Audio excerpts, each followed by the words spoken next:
Welcome, ladies and gentlemen, to the Hotel Orloff. It's a wonderful day. It's wonderful because today it snowed, and so there's no work, and it's about 14 degrees outside, and it's a lovely day. Let's take a look. We don't need no stinking coats, man, do we? No, of course not. Let's make sure it's not icy here. Oh, that's good. Yeah, how about this?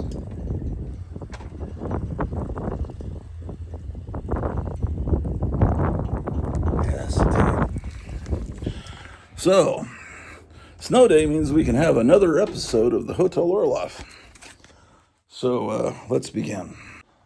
So today, we'll look at some Golden Age comics and who knows what shenanigans we'll get into.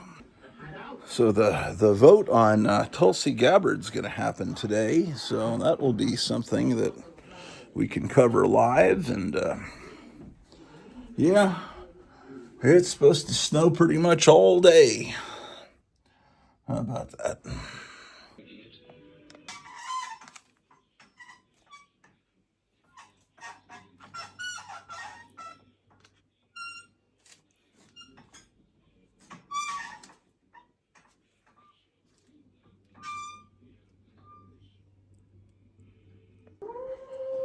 So, this is going to be a snow-centric episode, a snow-adjacent episode of the Hotel Orloff.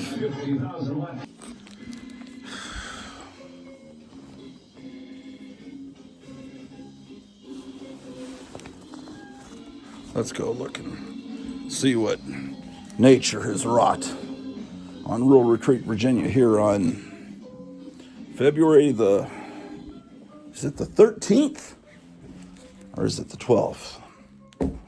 I don't know what day it is, man. Does anybody really know what time it is? Does anybody really care? Or what day it is? Does it really matter?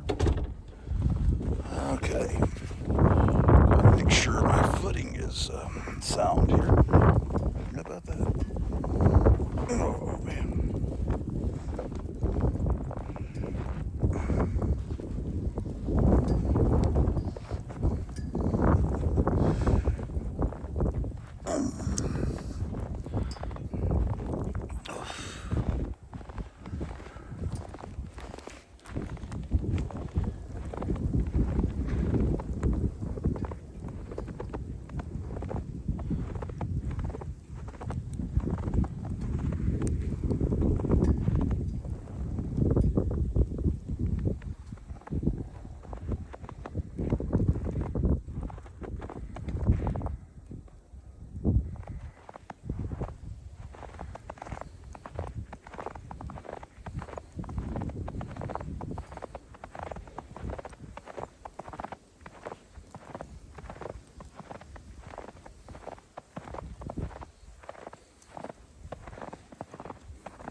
My goodness.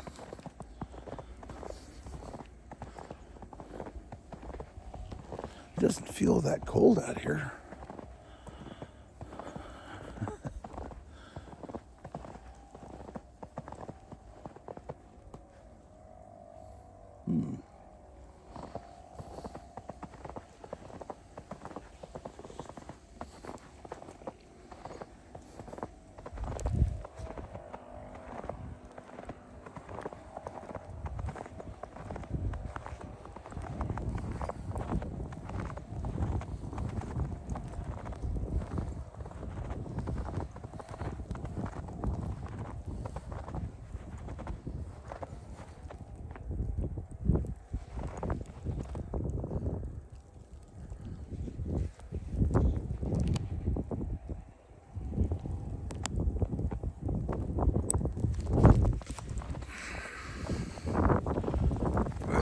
Outside is frightful. my gosh. Well,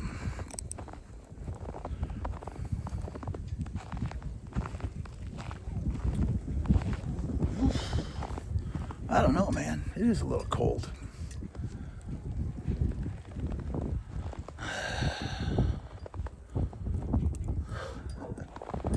I think I'll go on inside, man.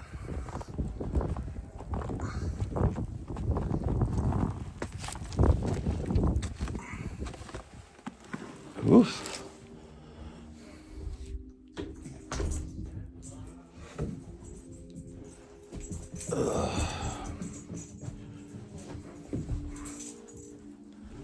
How about that, ladies and gentlemen? Snow.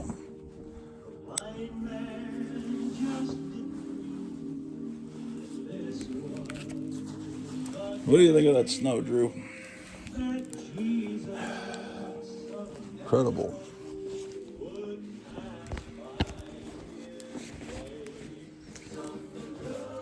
Well, something good is going to happen to you on today's episode of the Hotel Orloff. We're going to be looking at some comic books and talking about monster movies and all that is good and wonderful in life, right, Drew the dog? Okay.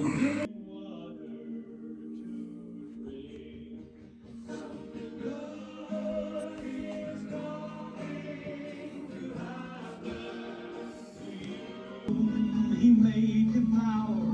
The Bible tells me so.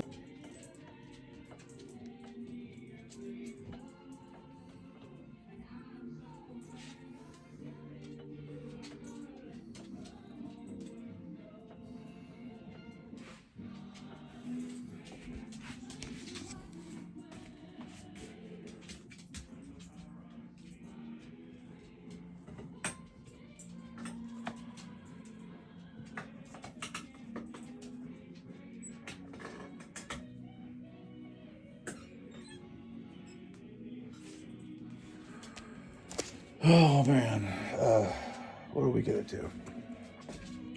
Guess we'll look at comic books. I don't know what. Yes, a big man. He was brave, he was fearless, and as tough as a mighty oak tree.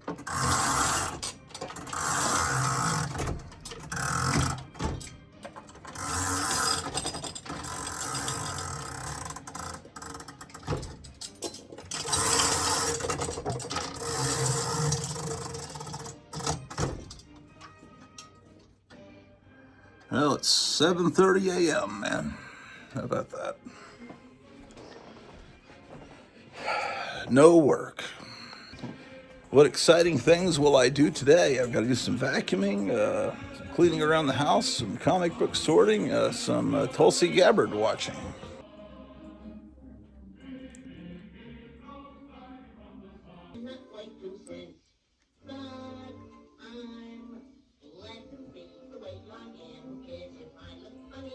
No matter what the others have, I'm glad that I'm Bugs Bunny. It's stripes from head to tail. I bet they think that I escaped and throw me back in jail. Oh, I'm glad to be the way I am. With that long neck, I'd surely starve before they reach my tummy.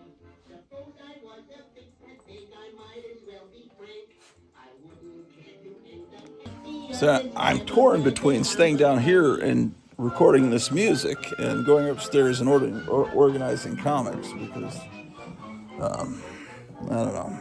And I'm enjoying watching the snow as well.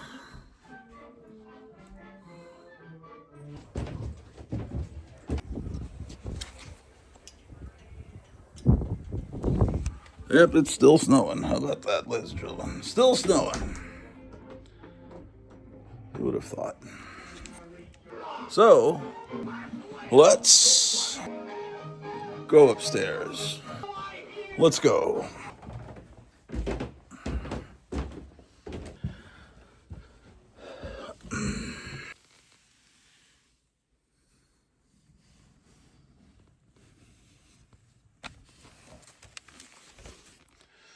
How about that? Okay. Well, we were in the middle of organizing comics. I don't know when it was, last Saturday, Sunday. Who knows what day it was.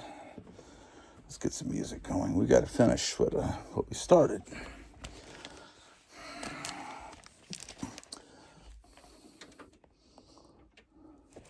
Now, no real American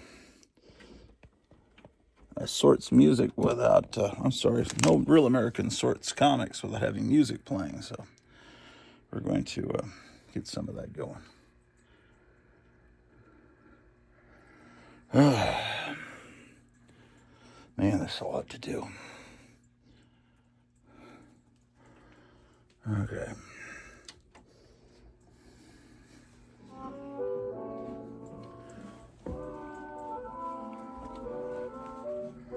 Let's get some music. I mean, some light.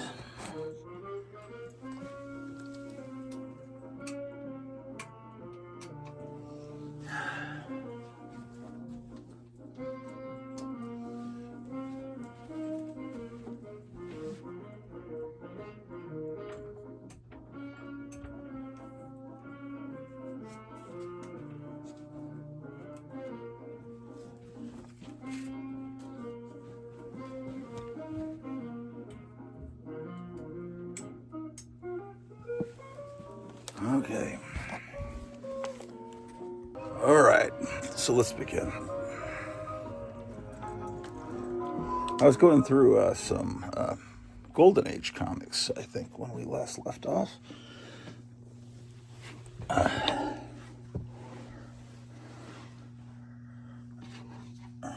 see.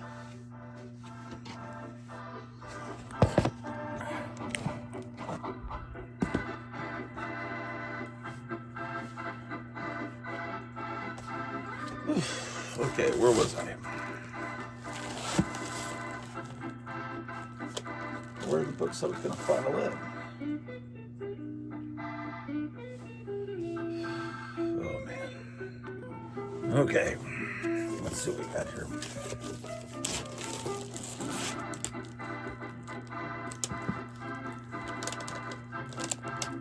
Oh, I think I have just shown maybe this issue of Ghost Rider. This is a great comic. G.I. Joe from the Korean War years. From the Truman age of comics. Possibly Eisenhower. Yeah. Anyway, Giggle number 58. You can pick up comics like this for $2 at Duncanville Books near Dallas, Texas. Here's a comic. I don't know what it is. Goofy Gander from Standard Comics. There's a Roy Rogers ad on the back because the indicia is printed on the inside front cover and the front cover is not there. The Gunhawk, number 12.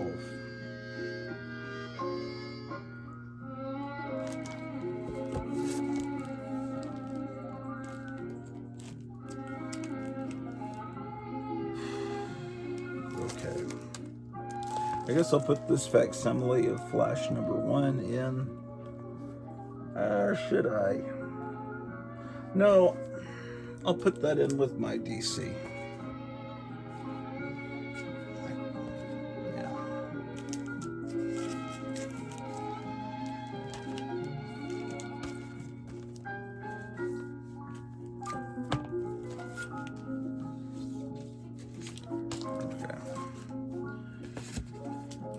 I have this issue of Captain Midnight. I've got to get this filed in, so let's do that. There it goes. Next comic I need to file in is this copy of Master Comics.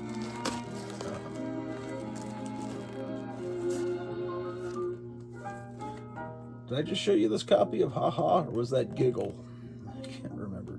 Anyway, this is another comic pulled from the very cheap bins at Duncanville Books.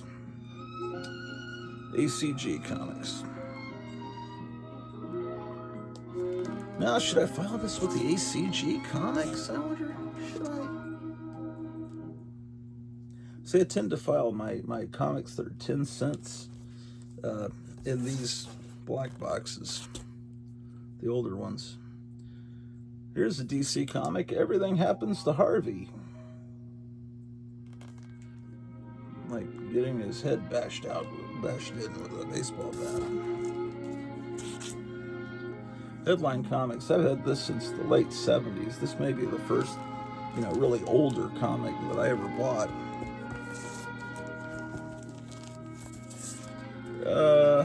Hopalong Cassidy, number 54 from 1951. And even in 1951, Hopalong Cassidy was something from the distant past for kids.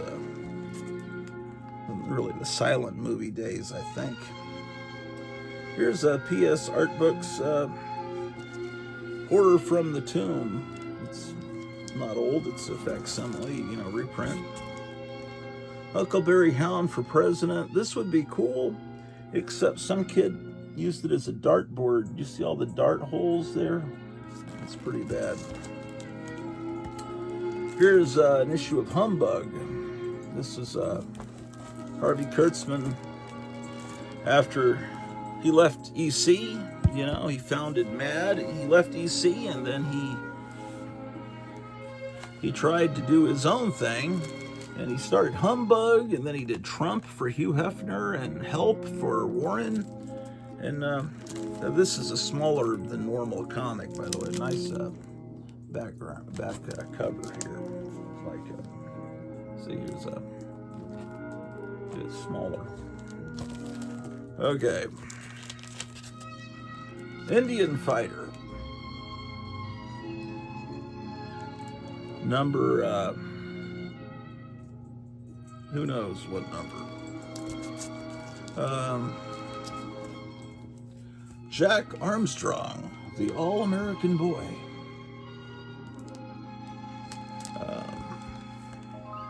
Yeah. That's number 8, by the way. This is one of my prized possessions. It's John Wayne, number 6. I think that one has a Frazetta story in it. And here's John Wayne, number 24. I'd really like to get more John Wayne comics. And then I have North to Alaska filed under J for John Wayne. So that's the extent of my John Wayne collection. But then I have John Carter of Mars.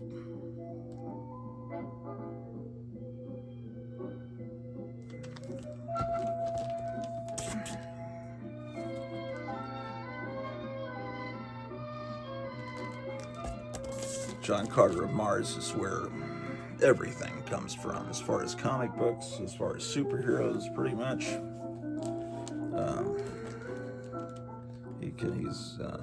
He has superpowers because he's on another planet. He has a red cape. They don't show him with a red cape on those covers, but he did have a red cape. He can leap really high and super strength, all that. It's John Carter begat Buck Rogers, which begat Flash Gordon, which begat everything. Alex Raymond influenced everyone, Jack Kirby and everything. Here's a copy of Jumbo Comics.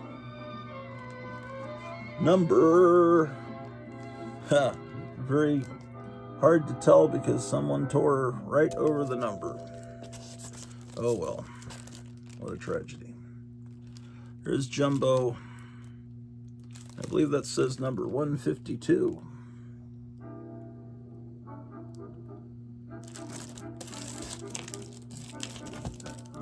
Here's Jungle Comics 149.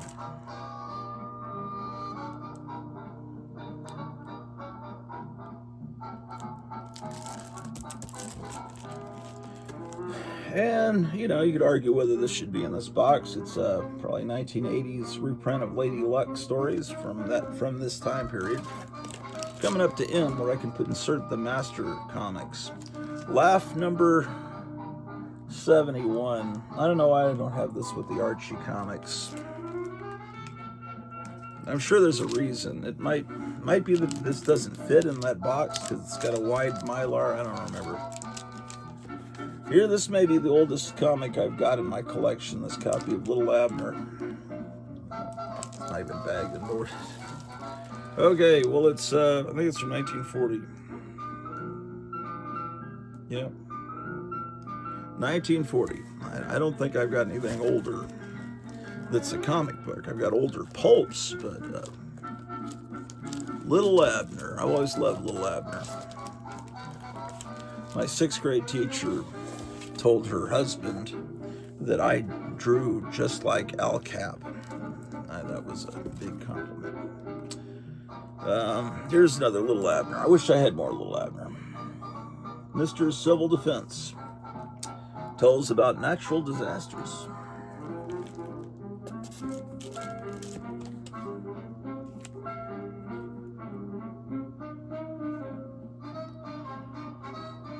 It's Shmoo. What does that say? 1 trillion Shmoos can't be wrong. Now, this is a good one. This is Little Abner. His favorite comic book is Fearless Fosdick, which is a Dick Tracy parody. Here's Little Beaver, who is the sidekick of Red Ryder. I need bags and boards desperately. Here's the Lone Rider, the Lone Ranger's cousin. Look at this back cover. It's got like an Indian motif going around the edge of it. And this one, you can't really tell until you look closely, but all that shadow behind Lone Rider was drawn in by a kid. And it actually looks kind of good from a distance, but when you get up close, you realize, oh, that's all drawn in. It really was just plain white behind Lone Rider. Man, this light is obnoxious, isn't it? Maybe get you away from the light a bit. This is the Lone Rider number,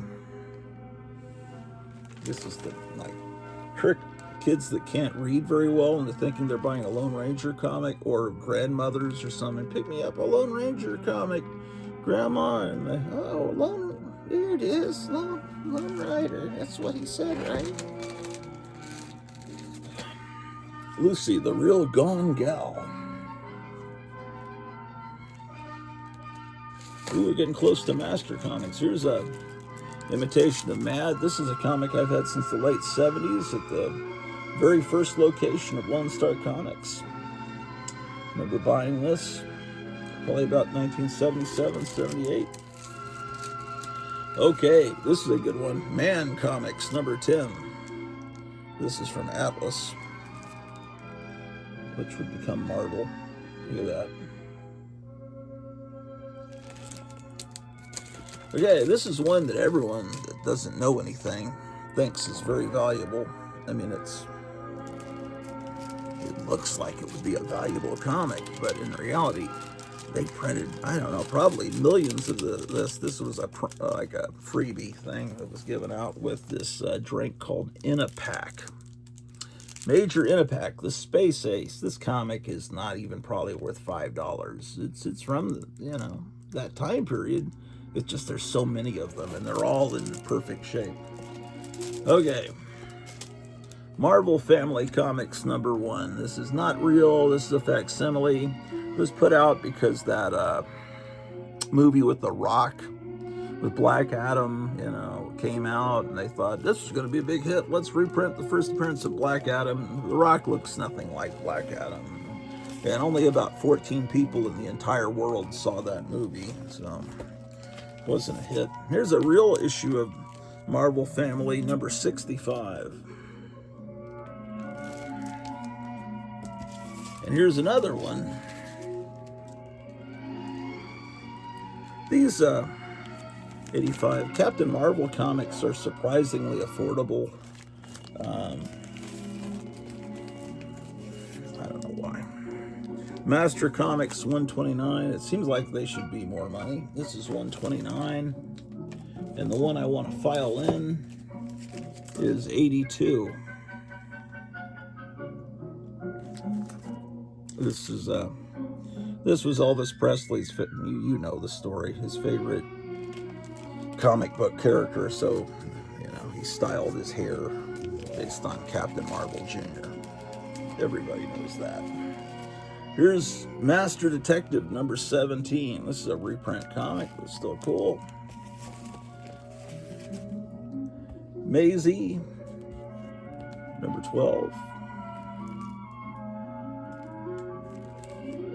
I wish I had more Maisie comics. I love the art style in that. Here's the Mighty Atom, Ready Kilowatt. And Paul Terry's Mighty Mouse. And this is number, who knows, number 20. Look at the box.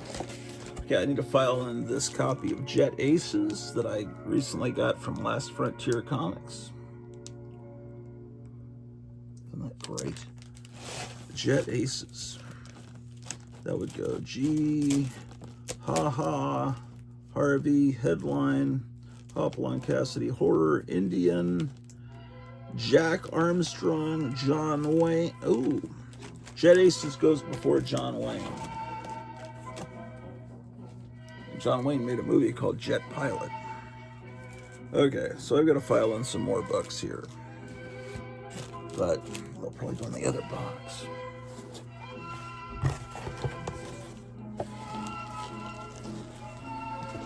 Oh, rats.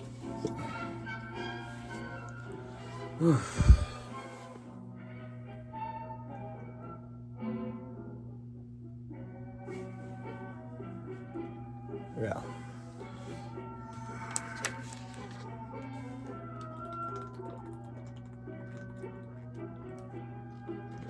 All right. Okay.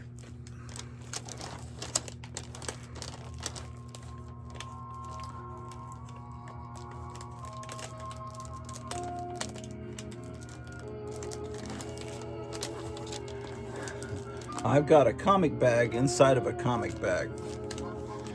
And that's because this is the very first comic bags that were invented were from Robert Bell. And so I've saved a few. It's just a historical thing. Comic book protective cover for Golden Age comics. $4 per 100, add 50 cents for postage on orders under $10. Robert Bell, box 18, Hauppauge, New York, 11787. So I've got several of them, just because it's a neat thing. Mighty Mouse, number 24. I really should put that within the other box. Over here. With the other Mighty Mouse.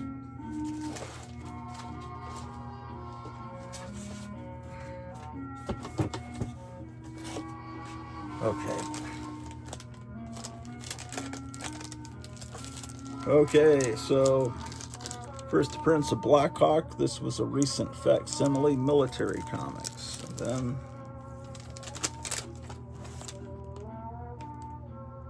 Oswald the Rabbit, $8.94. When Lee Harvey Oswald was at Marine boot camp, they all kidded him and called him Oswald the Rabbit. But no one would do that now because no one remembers Oswald the Rabbit, but back then they did. Pee-wee Pixies. But what's even, can you believe how cool this back ad is? Unbelievable. Okay, then I have some more fiction. This was great. Planet Comics. It gets you away from that light.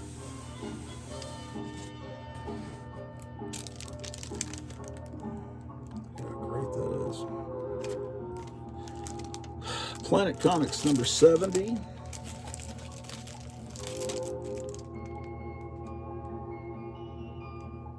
And I'm not even going to try to figure out what that says. It's number something, but it's like those DC comics that have purple backgrounds with the black ink. I can't make it out. I'm not going to try. Picture Parade. I'm trying to put an R book in here, by the way. Here's Super Comics, reprint of Plastic Man. Reprint of the first appearance of Plastic Man, Police Comics.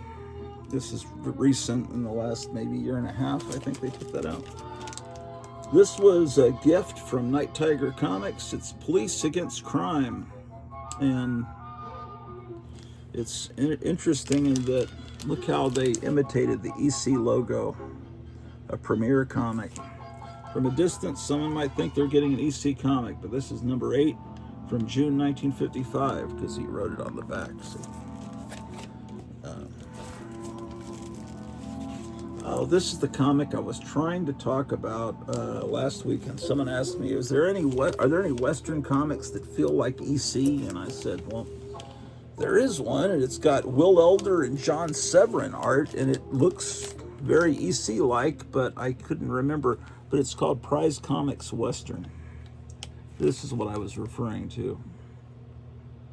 See, and there's a book that came out recently that reprints, I think, all of these stories, so you could get a hardcover. It's the character is, I think I did say it right, American Eagle.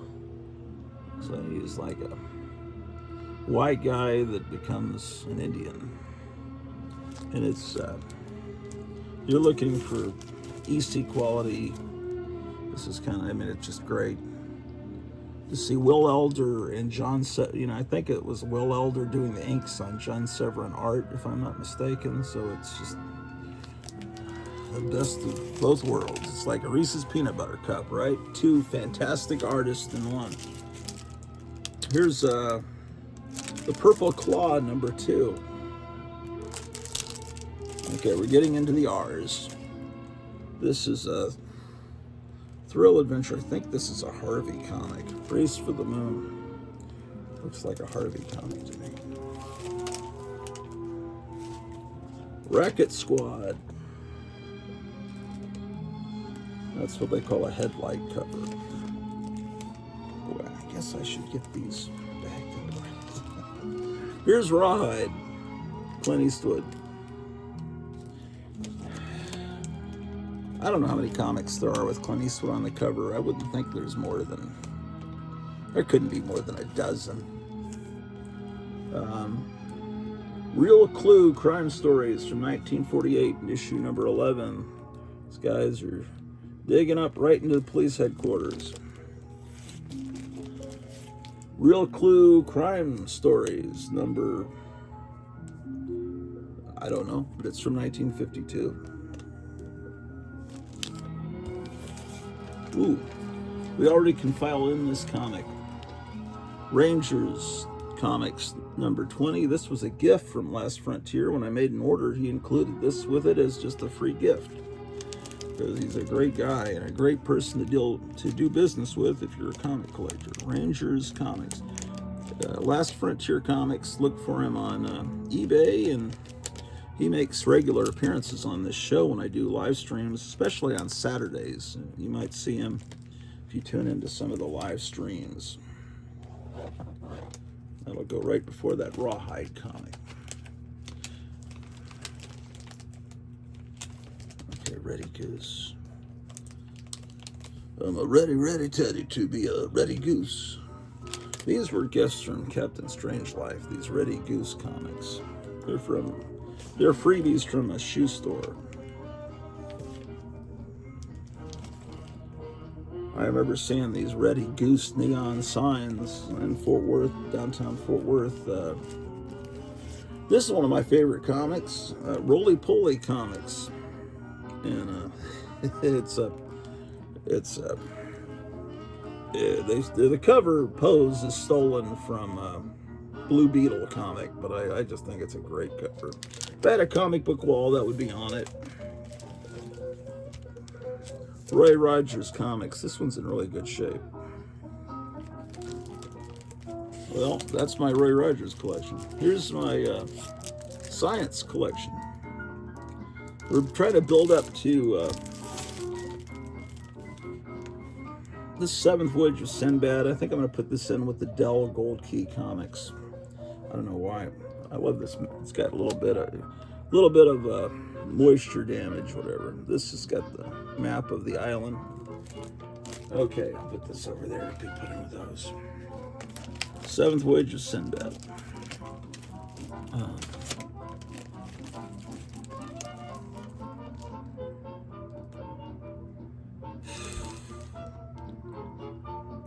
I think I'm going to pull these out and put them with the... I've got 2 copies of the same issue. I'm going to pull them out and put them with the DC... where's the... Hold on a second. What is that? Why is this pulled out?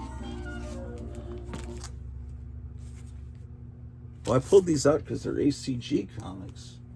Okay. So those need to go in the ACG box, I guess.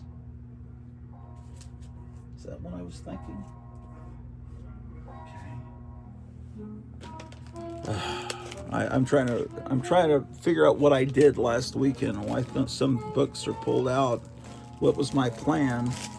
Then that show ended abruptly and I wasn't able to finish. Sheena number 14.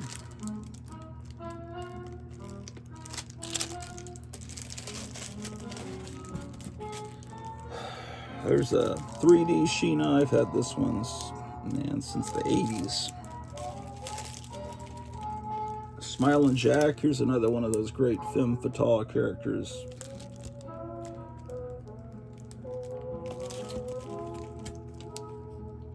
Speedy Rabbit.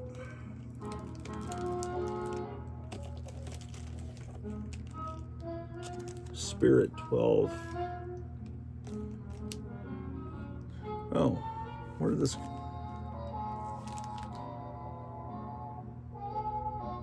Interesting. It's a reprint from Super Comics from 1964. It says it's not... This is, I think, Captain Strangelove must have sent me this. I'm trying to remember. It says, not listed in Overstreet 2008. Can't find reference. Spirit number 12 on cover. No number in indicia. Listed in 49th edition. Okay, it was listed. And then he wrote on here later. Reprinted in USA 1964. So, for a long time, this wasn't listed in the Overstreet guide. They finally picked it up and got it, apparently. Here's a great... I don't have many World War II covers. That's a great one. Speed Comics. All together by War Bonds. And here's Super Comics featuring Dick Tracy. You don't often see Dick Tracy full face, head on. You usually see him in profile.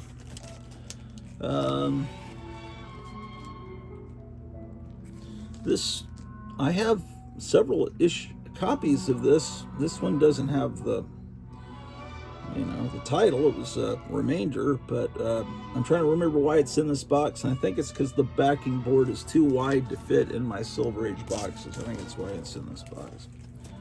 Okay, man, here's a Atlas Pre-Code Horror comic, Suspense number 26. This is not the same run as Tales of Suspense. This is different. Ooh, I've already gone past where the Startling comics can be put in. After that, Speed Comics, I can put, these are facsimiles. Startling Comics, number 50. Put that in there. These are all very recently done, 51. You might be able to get these on eBay or something. I mean, they were reprinted just in the last year. I don't know in what quantities that PS Art Books does these. Kevin Johnson at Gotham City Comics tends to get these, but I know he's sold out of those. And then once they're sold out, I don't think it's very easy to order new ones. So you got to be on the ball with those things. Here's Tasty Freeze Comics with Maisie. Like I said, I got to get more Maisie comics. I like that art really a whole lot. Tippy Terry, the Red-Headed Tornado. He's obviously a Dennis the Menace imitation. These Tip Topper comics. I bought these in the late 70s at Lone Star Comics, and these were my first, really old, I thought they were old comics from the early 50s, That was really exciting. They're all reprints of newspaper comic strips, but really good ones like Fritzy Ritz and Little Abner, and some of them have Charlie Brown, Peanuts comics in them.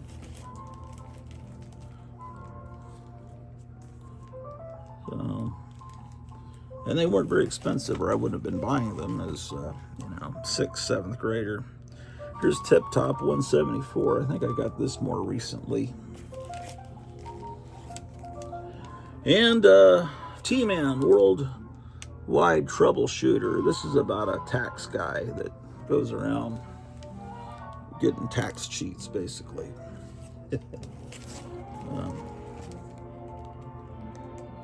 Worldwide Troubleshooter. Here he's going after Mussolini is back.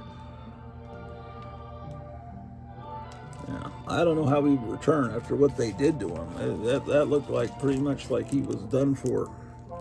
Here's issue 30.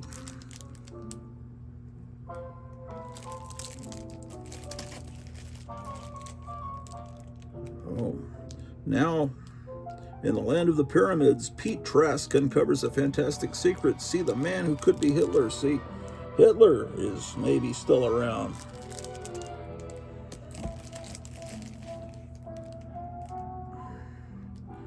So, number 37. So he's up against communists. Ooh.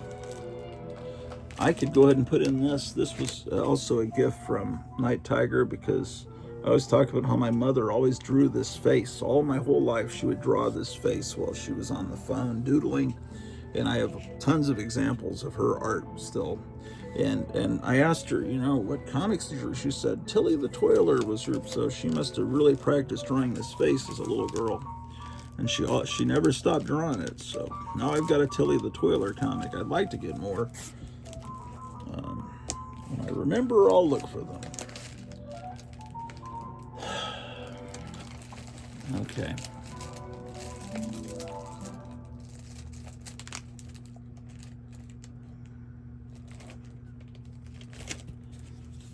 I have some Tom Corbett Space Cadet comics.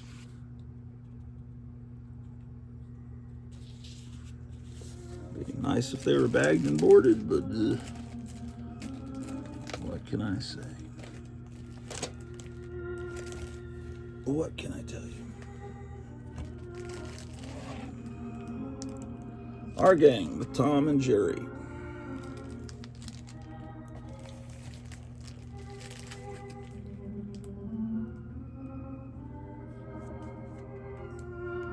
They weren't called the Little Rascals until they went to television. It was weird because the early ones were put out by a different studio, and then the later ones were MGM.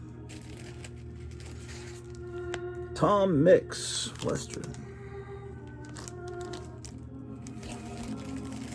This Terry Tunes, Tom Terrific, was run during the Captain Kangaroo show.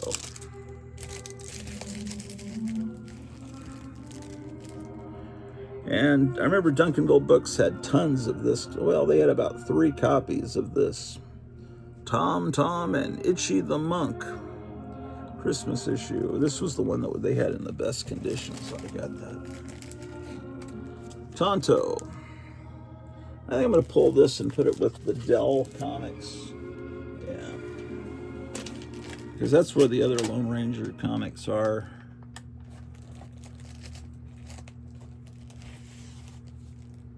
And maybe I should pull Top Cat also for the Dell. Yeah.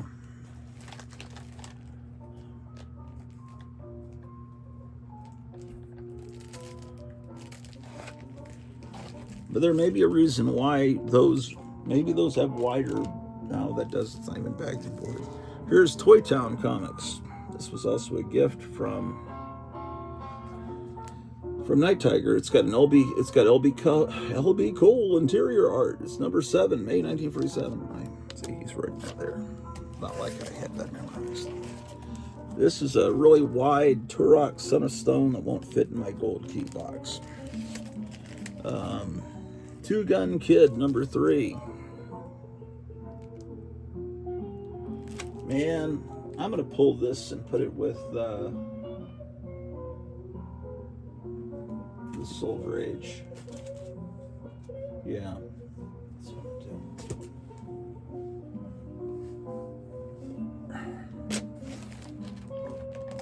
Why not?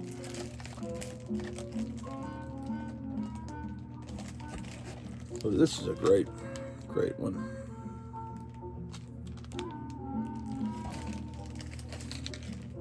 Two Gun Western. I should probably put, yeah, this is something. This is, yeah, we'll put that there. And then I have an EC here. A coverless EC. Coverless Vault of Horror. Yeah, we'll put that there for the EC.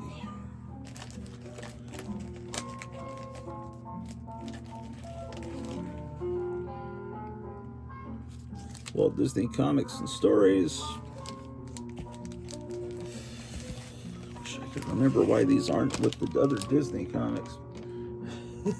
This one was Kevin reused a bag that had a very expensive comic in it, $3.99.99. But trust me, this was just a less than $10 comic. But it's not even actually a comic. Look how thick it is. It's more like a coloring book. It has all these little games in it, but it's comic book sized. But it's neat. A little optical illusion there on the cover. Ultralance New Funnies.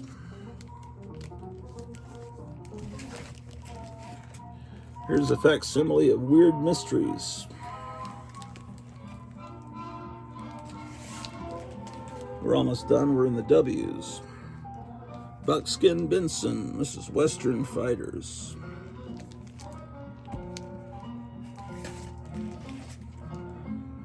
Wild Bill Pecos, Westerner. This is DC as well. I'm going to pull the DC out. Put it with the Silver Age.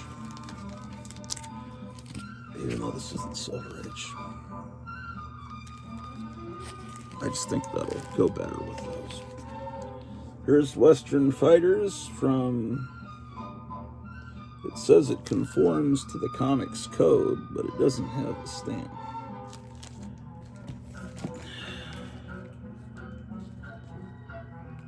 This has Tom Mix, Monty Hale, and Hopalong Cassidy.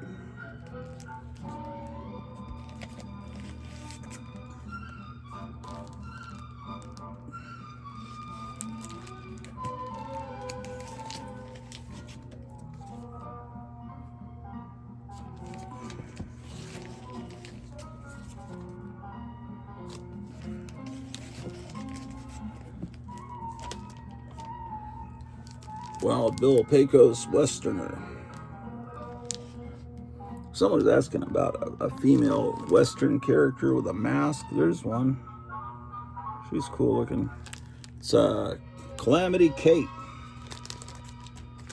in Wild Bill Pecos, Westerner.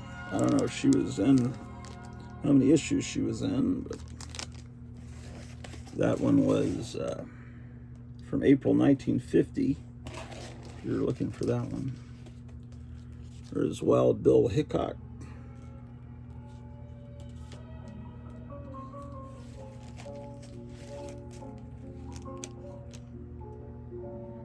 Okay. I'm going to pull this one also. Marvel comic. This has early Kid Colt Outlaw stuff in it.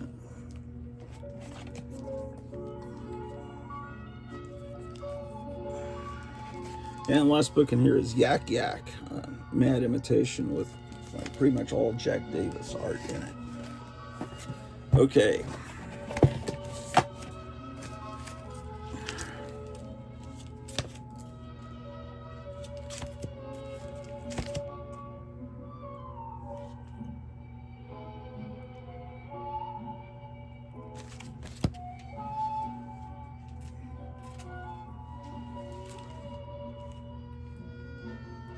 It's really hot up here, believe it or not.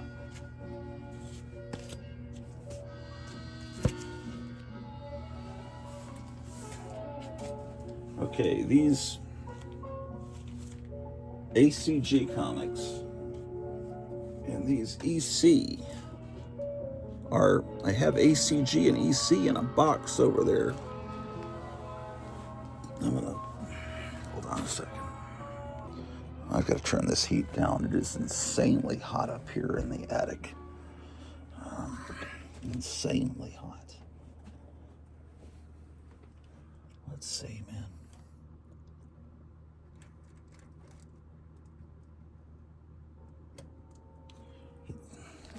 I moved it to 60 degrees.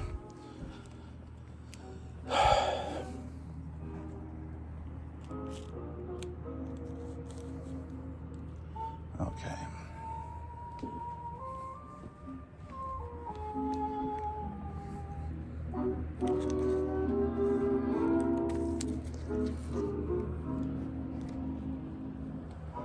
Let's see if I can't find that box. Okay. Hold on a second.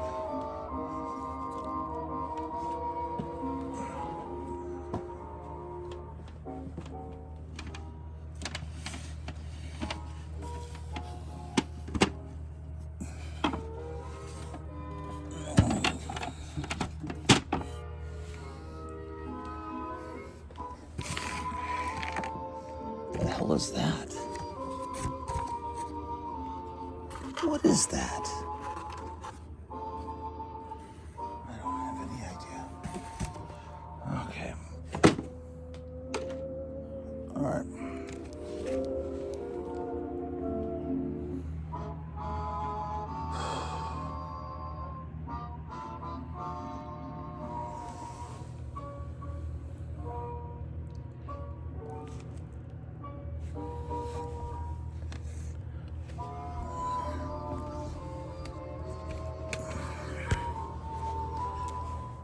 Oh, come on. I know it's here somewhere. DC, Disney, Gold Key, DC Horror.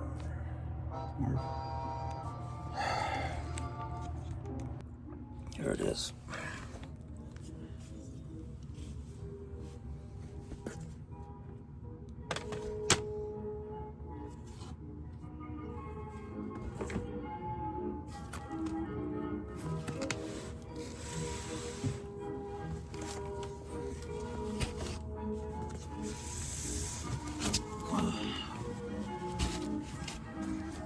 Okay.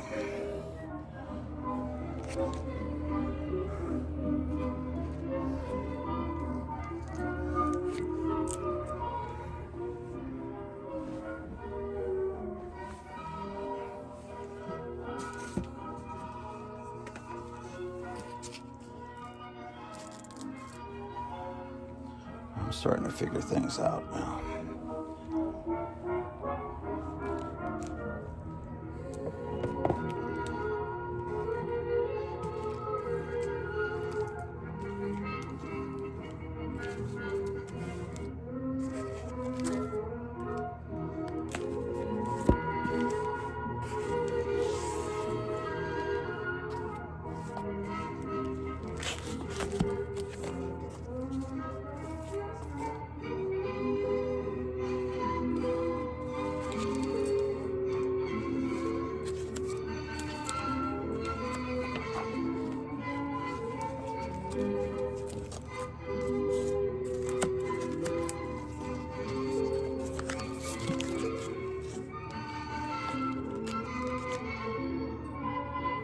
Okay. Okay. What am I doing? Okay. Wrong. See, this box is labeled ACG Comics and EC Comics. So, where did those ACG go? Oh, there they are. Okay, I'm going to file this Blazing West in with the ACG. So much. Okay.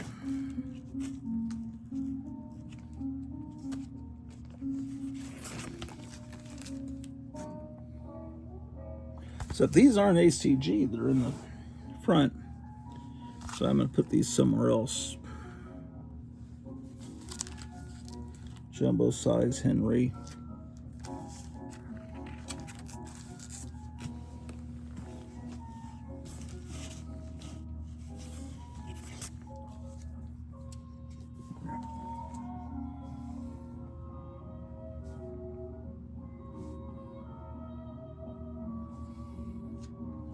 Okay, Blazing West. Okay, what? Well, the first thing you've got is Advent. There's not enough light, man. What am I talking about? Not enough light.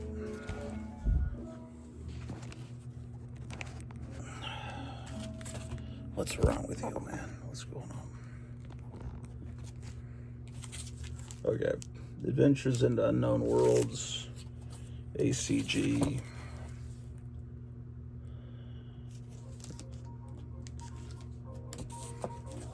Let's see how many. At this point, it just becomes Unknown Worlds, but I have it filed under A.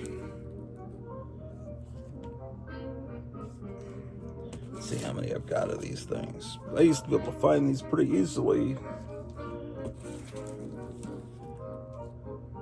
Jungle Adventures. This is not ACG. Some kid punched holes in it. I don't know why it's in here. It's great stuff. I'm going to put that over there.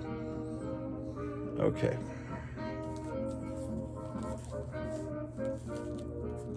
Okay, and then it goes to Forbidden Worlds. So that's where I'll slide in Blazing West, number 11. I showed you this last week. And Blazing West, number 8. Getting the ACG all together. And then this is the first I've tried these new EC Comics that someone just started up this company. And I really like the cover, so I thought I'd try it out. But overall, I have another one with a Christmas issue I'm going to be getting soon. I'll just put it in here with the other EC Comics. Most of these EC Comics are reprints, so this one isn't a reprint. It just doesn't have a cover.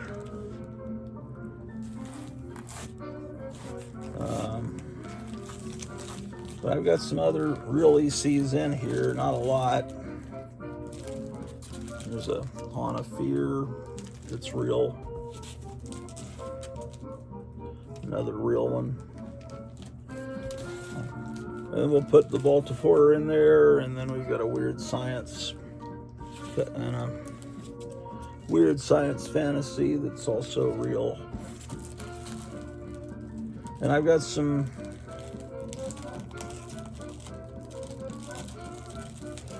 this is a real issue of Panic. Another one. And I've got some real Mads. Not reprints.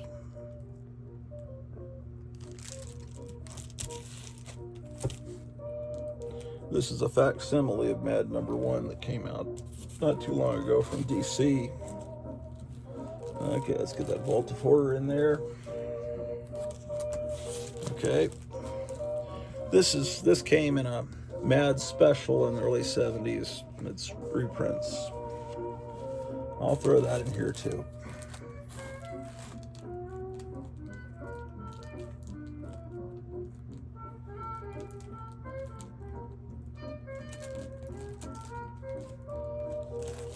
Okay, so that's it as far as ACG and EC. Then I have some Delta file and okay. Let's check on the snow. Doesn't, yeah, it is snowing still.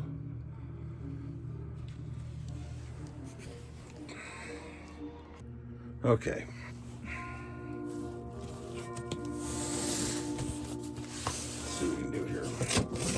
This box, Silver Age, it's labeled Thor to World's Finest. It looks like there's a lot of space in here.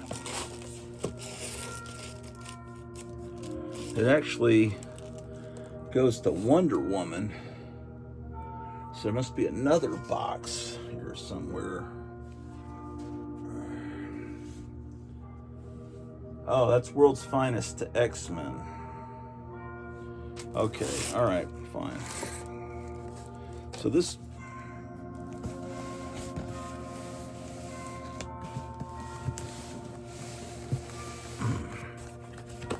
So this box starts with Thor 163. The earlier Thors are in another box.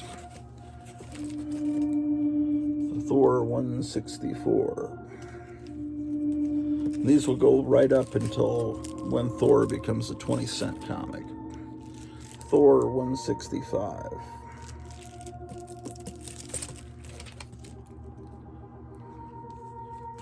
And I'm missing 166 and 167. There's 168. 169.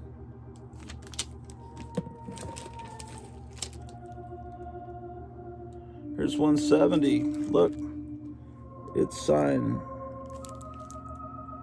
Charles Brown. This comic belonged to Charlie Brown, and it's dated September 6, 69. Can you imagine? 170, missing 171. Here's 172. Missing 173. Here's 174. 2 copies of 174. Missing 175. Here's 176. Missing 177 and 178. Here's 179. I guess I really should be filling in those holes, shouldn't I? 180. Missing 181. Here's 182. That's the way my collection seems to be. I miss every other issue. So I'm missing 183, 184, 185. Here's 186. Then I'm missing 187 and 188. Here's 189. And then it goes to the annuals. Here's annual number 2, 1966. Annual number 3. This is a very common book. It seems like I've seen many. You see, here's another copy. It seems like they must have printed a lot of copies of that issue or something. I don't know why I see it everywhere, or I used to. King size special number 4. And another one. This was always one of my favorite covers. Look at that. Tales of Asgard. And special Marvel edition number 1. Ooh, and then one of my favorite comics, The Three Musketeers.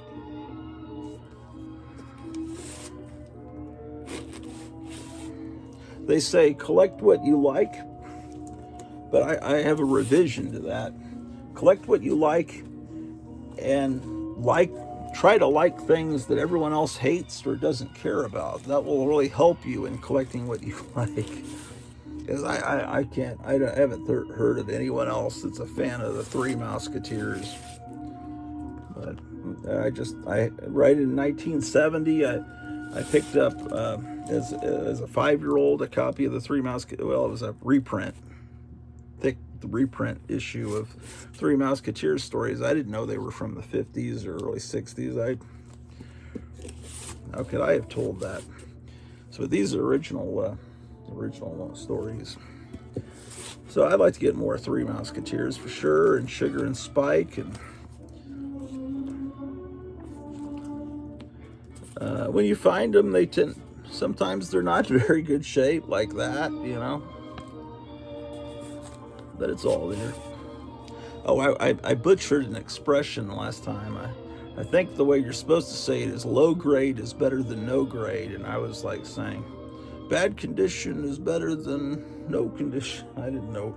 I don't remember the stupid, because low grade is like a modern comic book collector expression, I think. And this is when Three Musketeers was revived in the late 60s. This is number 2. I think they were reprints. Number 3. Yeah. Number 4. Another copy of number 4. And here's DC Special here's number 7. It's a big, and this is my childhood copy of, this is the one that got me into the Three Musketeers. It's got tape on it. But this is this is my actual childhood copy. Okay. Then I have Tomahawk fighting Frankenstein.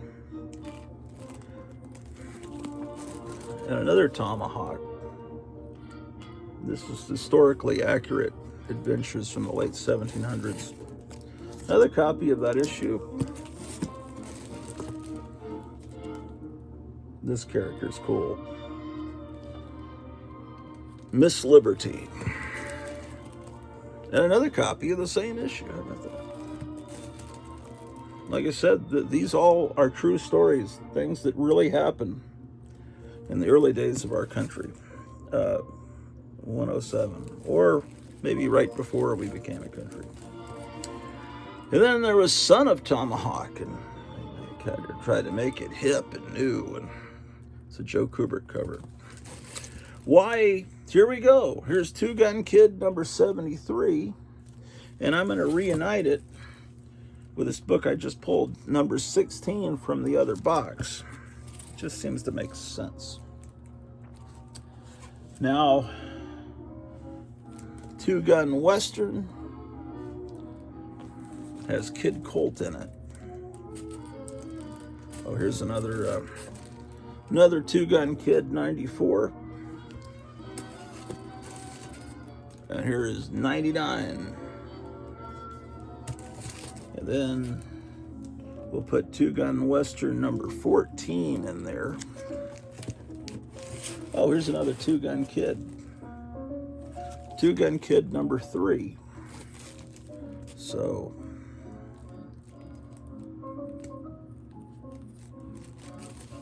okay. And then Western Comics, DC, will go before Wonder Woman.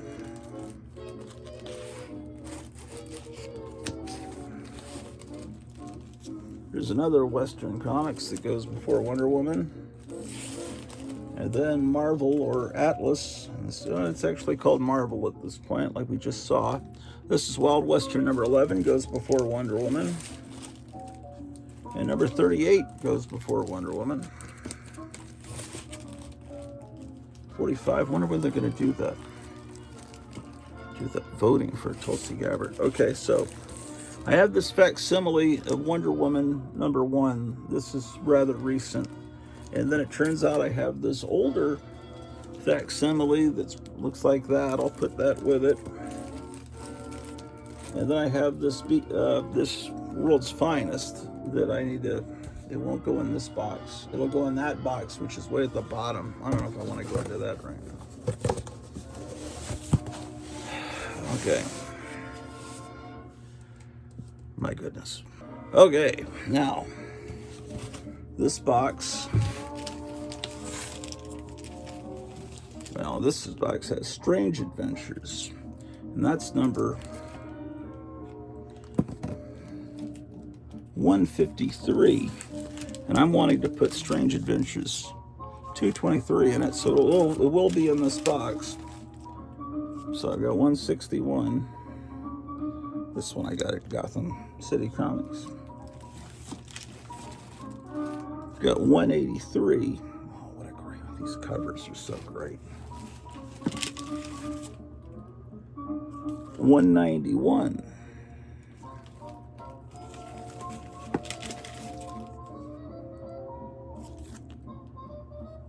Someone's really gonna say, you need to slow down, slow your roll, let us see the covers longer. Someone always complains. But you don't realize how hot it is up here. I don't know why it's this hot when it's like 14 degrees outside, man. It's insane. Okay, this is 209.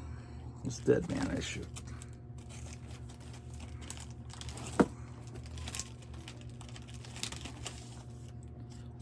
$211.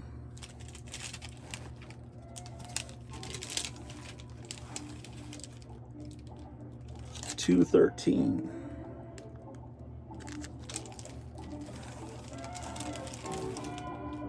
$214. Okay. Now here's $219. Now they put Adam there and made it Adam's Strange Adventures. They're trying to be really slick. $219.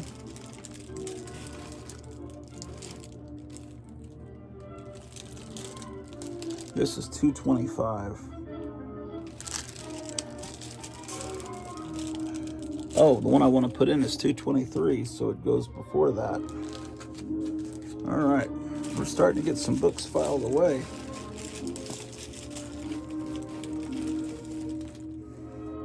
Here's $226. Look at the future leaders of the world. Who will trigger World War III? See, look, clearly they've got Robert Kennedy there as the leader of the United States. China, England, France, Arab Republic, Africa, Russia. Does that look like Putin? Not really. Israel.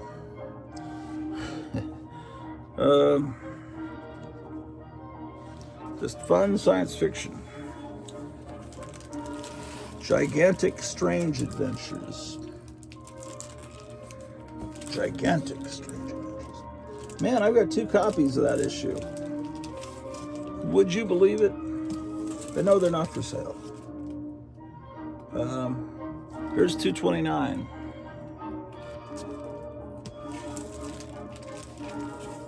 And here's $230.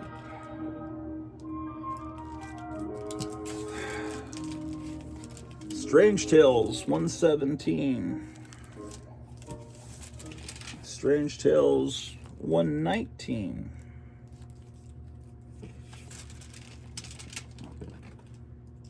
Strange Tales. Do you want to look at these? I have no idea. I've shown you these before. And of course, you watch every episode, so you've seen them all before. 121. 124. 125. Another copy of 125. 127. Missing 126. 128. These were somewhat affordable when I first started. When a comic store finally opened near me, Lone Star Comics. 129.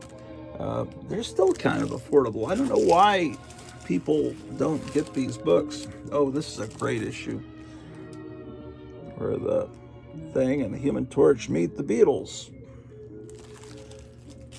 I think I have several copies of that one. This one really should appeal to, well, this one's got writing on it. What the hell? Oh. It looks like it says Dolph. Maybe that's Dolph Lundgren's autograph. Maybe that's genuinely like the way he signs it, now. Dolph. But at first it looked like it said done for. It looked like D-O-N-E and then the number 4. you're done for, Doctor Strange.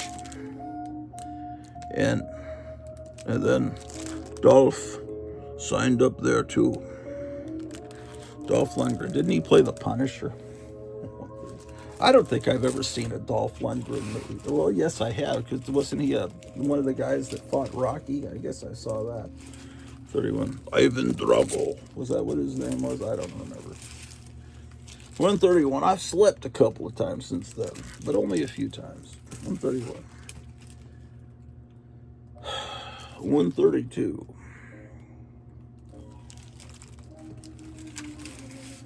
Another copy. No, it's not for sale. Missing Mars. Like Missing Mars thinks. No, it's not a claim sale, man. 133. Every comic is part of my soul, my je ne sais quoi. What we get part of him. 134. The Watcher. He's off his diet, man. He's almost as fat as me. 134. You know, I didn't know when I started reading these comics that the Watcher, this is stuff out of the Bible. And, you know, I always heard Stan Lee say, you know, I told Jack Kirby, let's have the Fantastic Four fight God. And he created this character Galactus. And I said, well, who's this guy? And it turned out to be the Silver Surfer. He added that character in. Well, there's some guy on YouTube that put up a video. I noticed it last weekend. He's talking about how satanic these comics are. And then, you know, if you look at it, that Galactus is God and he doesn't care. It's like you've got, you know, and I'm not knocking the Galactus trilogy. I love it. But Stan Lee, who's pretty much a devout atheist, you know, he's talked about, you know, when you die, it's just going to be darkness. But he obviously grew up, you know, reading the Bible and mythology and things. And so I think he's just trying to pick and choose from the mythology of different parts of the world.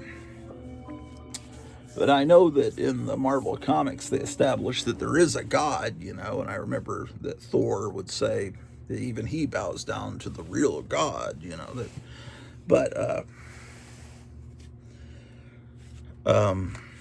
And I know that Marvel has a whole bunch of different Satans. They've got the real Satan, you know, and the Ghost Rider and the Son of Satan. That's actually called Satan. But then they've also got Mephisto, and they've got Satanish, and all these other characters that are supposed to be the devil. But you know, this guy was pointing out if Galactus is God and he's got this, he banishes the Silver Surfer to Earth, then basically the Silver Surfer's a fallen angel. So therefore, the Silver Surfer is supposed to be Lucifer. And Stan Lee always saying, well, that was my favorite character. I love to pontificate and tell my philosophy through this character. And then so this guy was saying that Stan Lee's trying to put forth his ideas through this character who's clearly Lucifer to these little 9 and 10-year-olds. And I thought, well, man, maybe this guy has a point. And then he plays this tape. I don't know where he got it. Jack Kirby's talking about when he was a little kid. And it's clearly a legitimate recording. When he was a little kid, that a couple of rabbis had to come to his house because his parents thought he was possessed. And they were trying to ask what demon is inside him. And then you think, well, he later goes on to create all these gods and characters. And it's like, well, what if there's some demon that's still in him from when he was a little kid that's creating all these characters, man? You know, even the demon. Remember, that was one of his characters. I don't know. Maybe everything we've been collecting our entire childhoods and adult lives has been inspired by Satan. All these comic books, all these records. Well, it's really, you know, the devil really owns this world. But it's like, that was kind of like, man, I don't want to hear this. I want to like Stan Lee, Jack Kirby. Stop telling me that they're a bunch of... Yeah, that was a interesting video, but Yeah, I don't know. As they said, the Jack Kirby in his house had these framed pictures of God with his back turned towards humanity. He was reaching out, trying to, I don't know. They're trying to make us not like our childhood idols. I don't know. But, you got to be wary because, Satan can come through anybody, man. Here's Strange Tales 135. They're trying to milk the James Bond Man from U.N.C.L.E. craze, and that's a key issue, man. It's the first Nick Fury Agent of S.H.I.E.L.D. It's not the first Nick Fury. He was already in the war comic. Yeah, man, I've got a lot. I've got probably most of these Nick Fury from this point on. Let's see if I'm missing anything. I'd be amazed. 137. I was buying this stuff in the late 70s when you could afford it. All you'd have to do was wax a 1969 Ford station wagon, light blue, and a light blue 1972 Dodge Dart Swinger, and mow the lawn, which is a pretty substantial big yard, and then you would have some money to go buy old comics at Lone Star Comics. 138. So far, I'm not missing an issue. 139.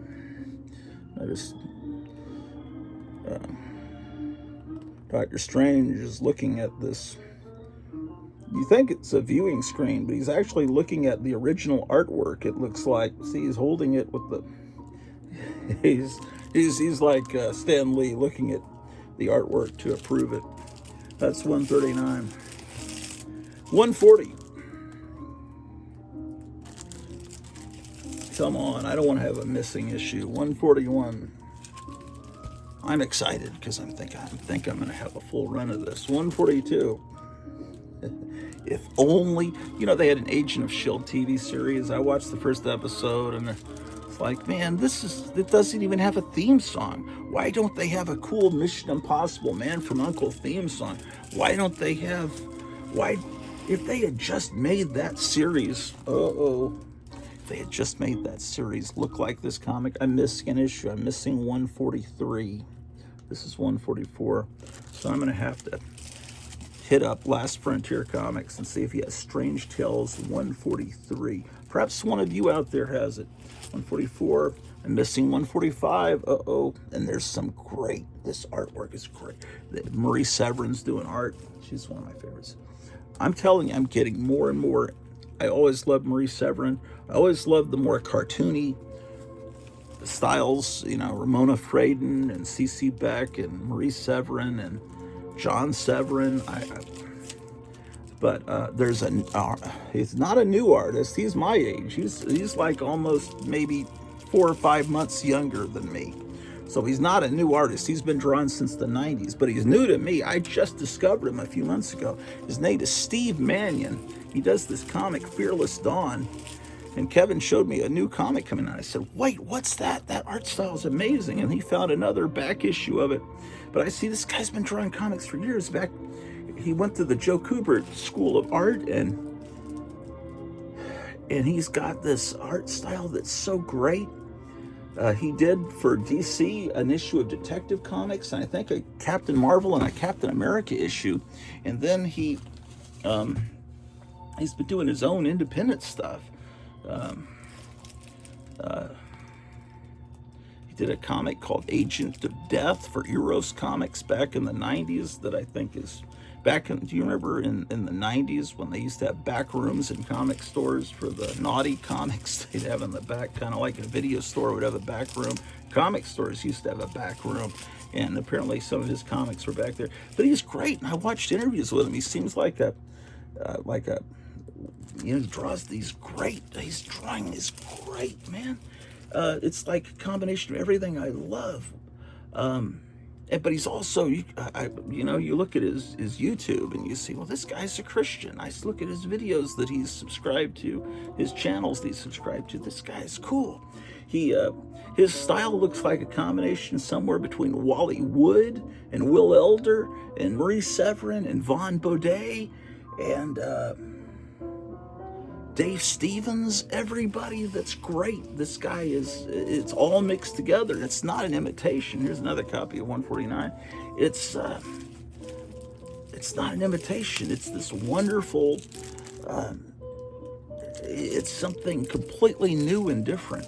And yet he's been doing comics for years, but so it's going to be hard getting, that's my new mission. Steve Mannion, and maybe I can get some original art from him. I'd love to get him on the show and talk to him, man. 152. And how many copies do I need of 152? 153, isn't this a great cover? Look at that, man. If the TV show looked like that, can you imagine? I don't know. Anyway, 154.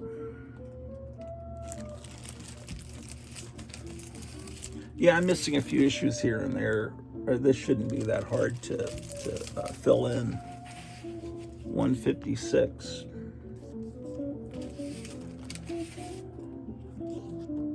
158. 159.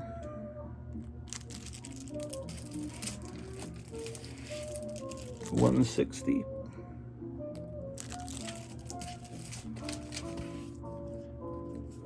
Didn't I just show you 160? Oh, I've got two 160s. 161. Oh, we're getting into Steranko. Steranko he's fantastic. Oh man, I'm missing some Steranko issues. 161. Then I go to 165. Those are gonna be pricey to fill in those ones. 166. Yikes. Another copy of 166. And 167, this is a little toasty looking, but it's one of the classic covers. Look at that. Can you imagine a TV show where the characters are dressed like this? That would have been an unbelievable hit. I think so. Here's another copy. This one might be a little bit higher grade, whatever you want to call it. We used to call it condition. Now they call it grade. Submariner number 3. I don't have 2 or 1. 4. I really love this character. Again, it's a character that is not. People don't talk about that much. Oh, I've got number 8. No, this may be a fake. No, it's real. I was thinking this may be a reprint from JCPenney, but no, it's real. It's got, if you look there next to the 8, see the little G written in pencil? That means it's in good condition. According to the graders at Lone Star Comics many years ago. I guess there's a little bit of color breaks there but it looks good to me. I don't mind that. I mean, if you don't have any color breaks at all, it doesn't even look real. How could a comic exist from that time period and not have any on a black cover? 8, missing 9, here's 10.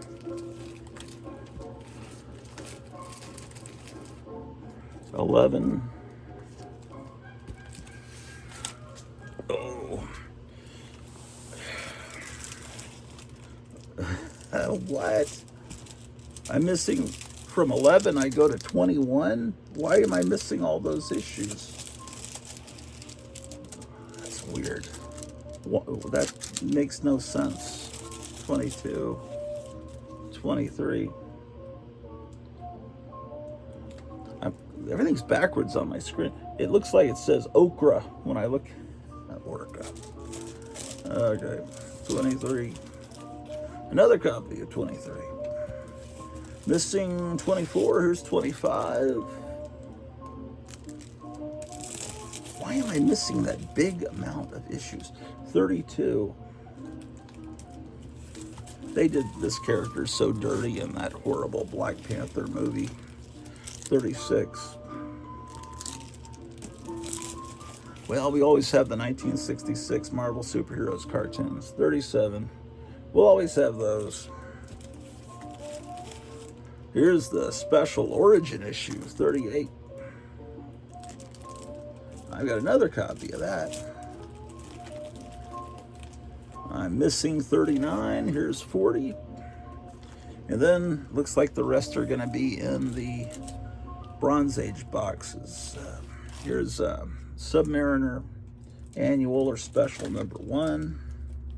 Oh, we're moving into Sugar and Spike from the genius mind that brought you the Three Musketeers, Sugar and Spike. That's a fake facsimile. I've got 2 of those facsimiles. Here's number 79. I really should get more of these. Number 81. Wonder if Last Frontier Comics has any Sugar and Spike. Wait, these are out of order. That's 81, and this one's 63. 79. Why are these out of order? Oh yeah, they're out of, here's 67, Halloween issue. That needs to go. How did I do this?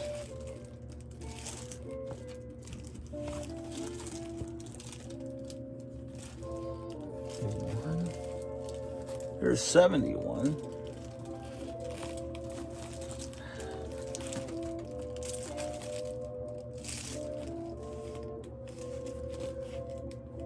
Okay.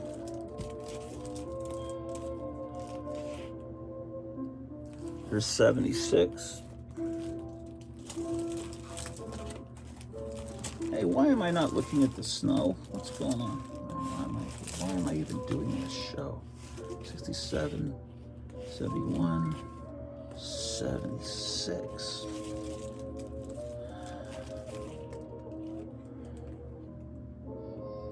Oof. I can't read that at all.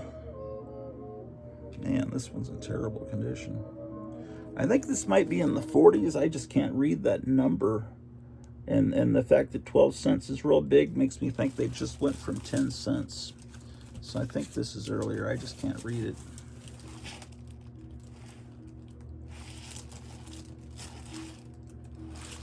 Okay, here's 72.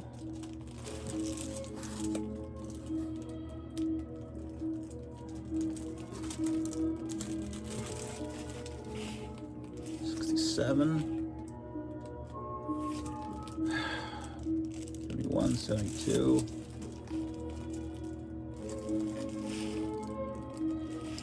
84. Not okay. 95. If only Sonny Bono could have pulled that trick. I make that joke every time I show that book. There's another copy. You don't need to see another copy of it. 97. Okay, now we're where we need to be. Superboy. Number 80. It's my earliest issue of Superboy. And I'm needing to put in issues 117. This is the issue I'm trying to put into this box. 81. Oh, this is starting to... I'm twisting my back around and my legs falling asleep.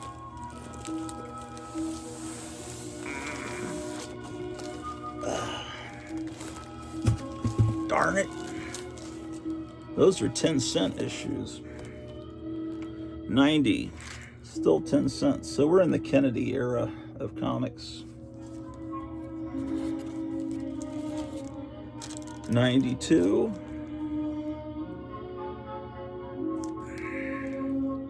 Still 10 cents. 95, it's gone up to 12 cents.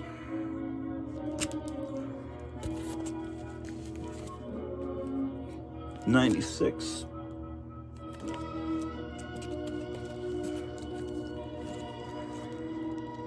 Okay, 112. We're getting closer. 114. Another copy of 114. Here's 117. Whoa, that's the one I'm putting in. Okay, So 117. So that one's kind of beat up. And then here's another one that's kind of beat up. And here's the third one I just got that's in much better condition. So I'll just consider it an upgrade.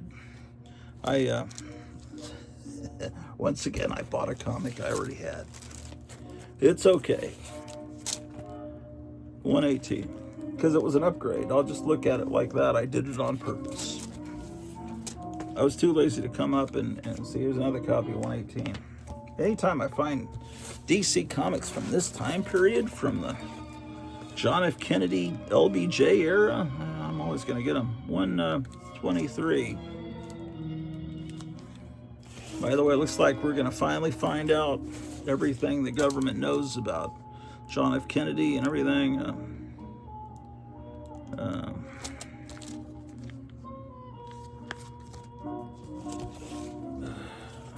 All right, this is the last Superboy that's in this box. Am I through having fun yet? I don't know.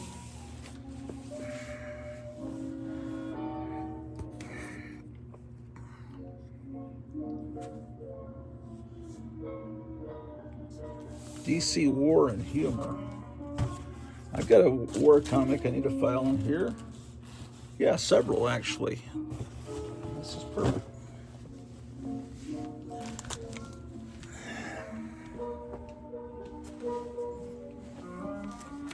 What did it go? Oh, yeah, this Sergeant Rock comic, and also these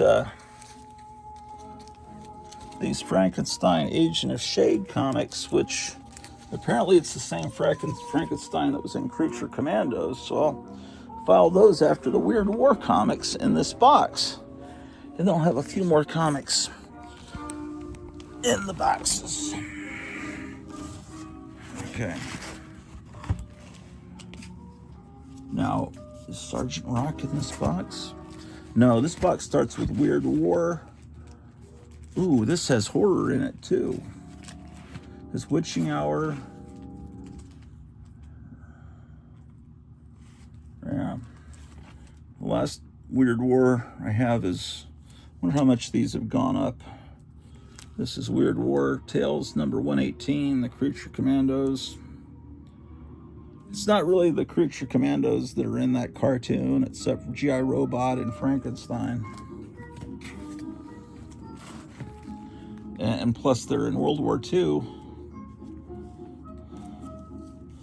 But this was a comic that came out during the New 52 era. Frankenstein, Agent of Shade. Put those in there.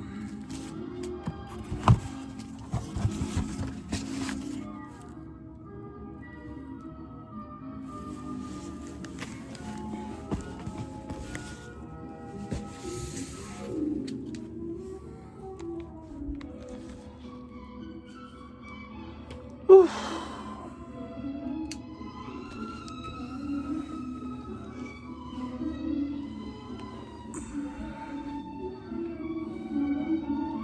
Oof.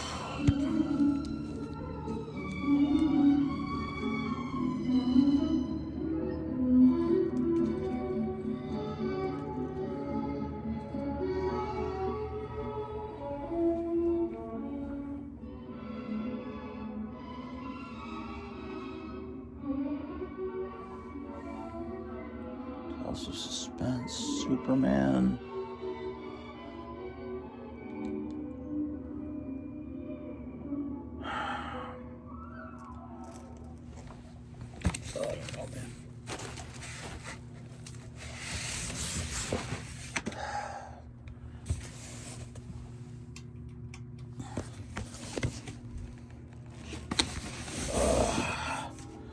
Man. Well, thanks for the memories, ladies and gentlemen. I think I'm shutting down for this episode. I think I've had all the entertainment I can handle.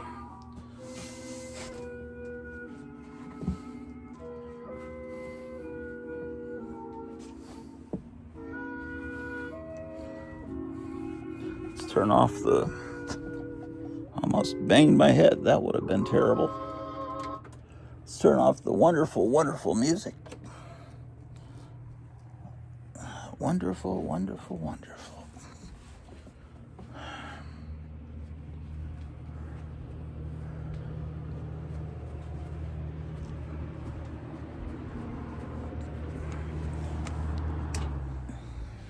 Okay. What else have I turned on that I need to turn off? That may be it. Whew. Wow.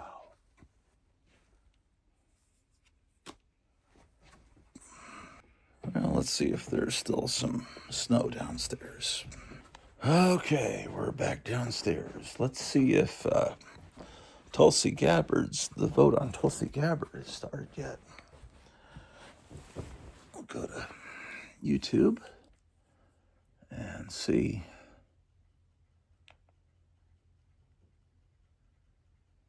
Ooh, it's live. Cutting research for semiconductor manufacturing, laying China to get ahead of us. Oh, man. No matter how long has this been going on? I think I'll record this.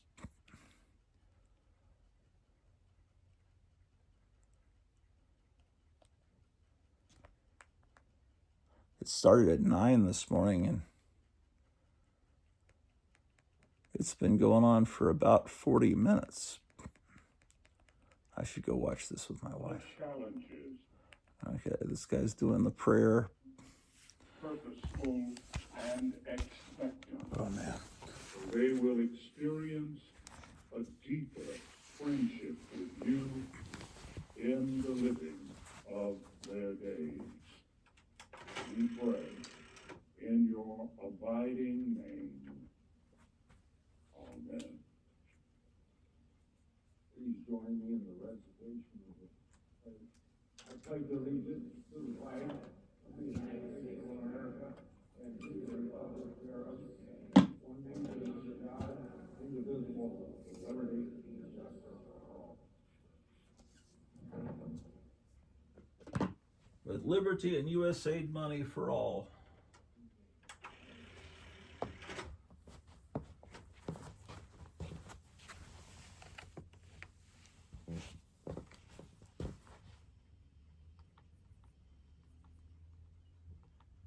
Will respect the Democrats on the Senate Agriculture, which the clerk will report.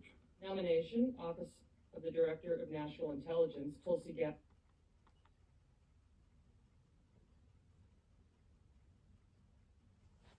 Under the previous order, the leadership time is reserved. All right, we're recording.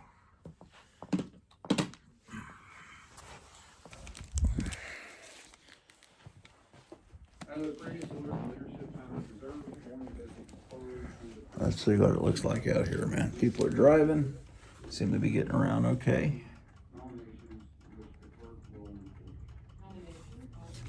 See if it's still snowing.